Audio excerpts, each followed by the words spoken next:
Di saat ini saya akan memaparkan materi tentang efektivitas konseling keluarga dalam mengatasi masalah komunikasi antar anggota keluarga.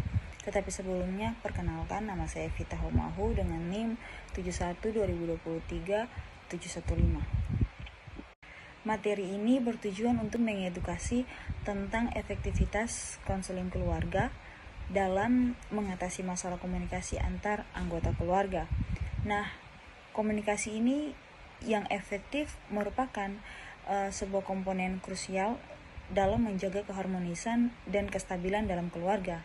Namun, seringkali yang terjadi ialah hambatan komunikasi yang dapat menimbulkan konflik dan juga ketegangan di antara anggota keluarga yang satu dengan yang lainnya. Studi ini menggunakan metode kualitatif dengan pendekatan studi kasus pada 5 keluarga yang mengikuti beberapa sesi dari konseling keluarga. Kemudian, data dikumpulkan melalui wawancara mendalam, observasi partisipatif, dan kuesioner pre dan post konseling. Konseling keluarga sendiri adalah salah satu pendekatan yang dapat digunakan untuk mengatasi masalah komunikasi antar anggota keluarga. Nah, konseling keluarga bertujuan untuk membantu anggota keluarga memahami dan memperbaiki pola komunikasi mereka, menyelesaikan konflik, dan membangun hubungan yang lebih harmonis tentunya, dan juga saling mendukung. Kemudian melalui konseling, anggota keluarga diajarkan keterampilan komunikasi yang efektif, cara mengelola emosi, serta strategi penyelesaian masalah yang konstruktif. Nah, penelitian ini bertujuan untuk mengevaluasi efektivitas konseling keluarga dalam mengatasi masalah komunikasi antar anggota keluarga seperti yang sudah dijelaskan sebelumnya. Lalu kemudian studi yang digunakan ialah metode kualitatif. Kemudian melalui penelitian ini diharapkan dapat diperoleh pemahaman yang lebih mendalam tentang bagaimana konseling keluarga dapat membantu meningkatkan kualitas komunikasi dalam keluarga dan mengurangi konflik yang terjadi. Adapun metode penelitian yang digunakan ialah metode pendekatan kualitatif dengan desain studi kasus untuk mengevaluasi efektivitas konseling keluarga dalam mengatasi masalah komunikasi antar anggota keluarga. Nah, pendekatan ini dipilih karena memungkinkan eksplorasi mendalam terhadap dinamika komunikasi dalam konteks keluarga yang kompleks dan unik. Partisipan penelitian dalam penelitian ini melibatkan 5 keluarga yang mengalami masalah komunikasi dan telah setuju untuk mengikuti sesi konseling keluarga. Lalu kemudian kriteria inklusi bagi partisipan adalah sebagai berikut. Yang pertama, setiap keluarga terdiri minimal 3 orang anggota yang tinggal bersama. Yang kedua, anggota keluarga berusia di atas 18 tahun yang bersedia berpartisipasi dalam penelitian. Yang ketiga, keluarga yang belum pernah mengikuti konseling serupa sebelumnya.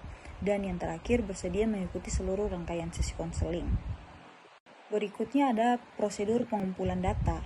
Data dikumpulkan melalui beberapa metode, diantaranya wawancara mendalam, observasi partisipatif, lalu kemudian kuesioner pre dan post konseling.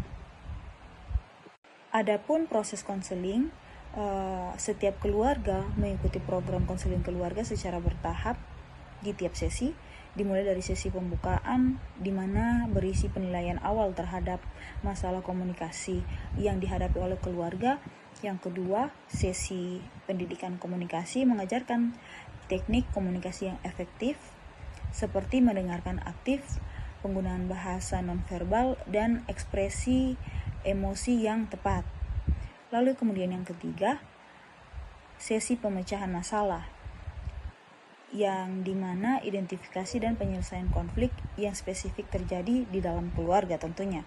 Lalu yang terakhir ialah sesi refleksi dan umpan balik. Refleksi terhadap perkembangan yang telah dicapai dan umpan balik dari konselor. Yang berikutnya etika penelitian, di mana penelitian ini mematuhi prinsip-prinsip etika penelitian dengan memperoleh persetujuan tertulis dari semua partisipan. Yang berikutnya menjaga kerahasiaan identitas partisipan dan informasi yang diberikan, lalu kemudian memberikan kebebasan kepada partisipan untuk menarik diri dari penelitian ini jika kapan saja tanpa konsekuensi negatif.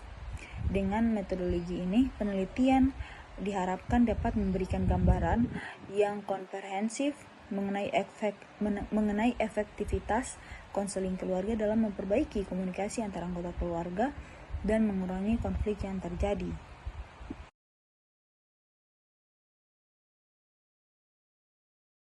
Pada bagian hasil ini diperoleh dari hasil analisis data, di mana pentingnya keterampilan interpersonal.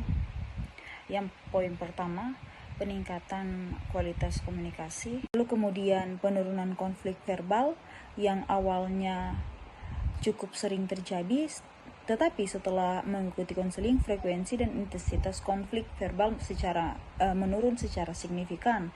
Anggota keluarga melaporkan bahwa mereka lebih mampu mengelola emosi dan mencari solusi yang konstruktif saat menghadapi konflik. Kuesioner juga menunjukkan penurunan skor frekuensi konflik, lalu kemudian peningkatan pemahaman dan empati.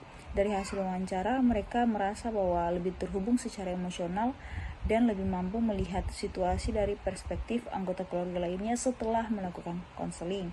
Lalu kemudian kuesioner juga menunjukkan peningkatan pada data yang didapatkan.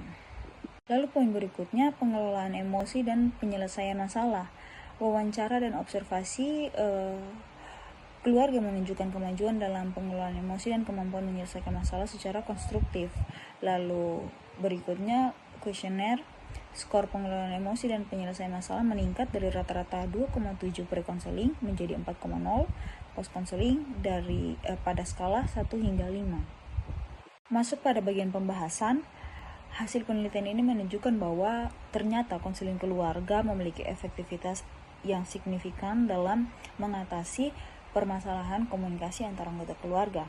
Peningkatan kualitas komunikasi, kemudian penurunan konflik verbal dan peningkatan pemahaman serta empati menunjukkan bahwa konseling keluarga berhasil mencapai tujuan utamanya. Peningkatan kualitas komunikasi di sana menunjukkan bahwa intervensi konseling berhasil dalam mengajarkan keterampilan komunikasi yang efektif. Keluarga menjadi lebih terbuka dan mampu berkomunikasi dengan cara yang lebih sehat. Yang penting untuk menciptakan hubungan yang harmonis. Lalu kemudian penurunan konflik verbal menunjukkan bahwa konseling keluarga dan efektif dalam membantu anggota keluarga mengelola emosi dan juga menyelesaikan konflik dengan cara yang konstruktif. Lalu kemudian peningkatan pemahaman dan empati. Di sini menunjukkan bahwa konseling keluarga membantu anggota keluarga untuk lebih saling mengerti dan mendukung antara satu dengan yang lain. Ini penting untuk membangun hubungan yang kuat dan juga penuh kasih sayang dalam keluarga. Lalu kemudian pengelolaan emosi dan penyelesaian masalah, di mana kemampuan untuk mengelola emosi dan menyelesaikan masalah secara konstruktif adalah hasil positif dari konseling keluarga. Pada bagian yang terakhir yaitu kesimpulan, penelitian ini menyimpulkan bahwa konseling keluarga adalah intervensi yang efektif dalam mengatasi masalah komunikasi antar anggota keluarga. Hasil ini mengirinkan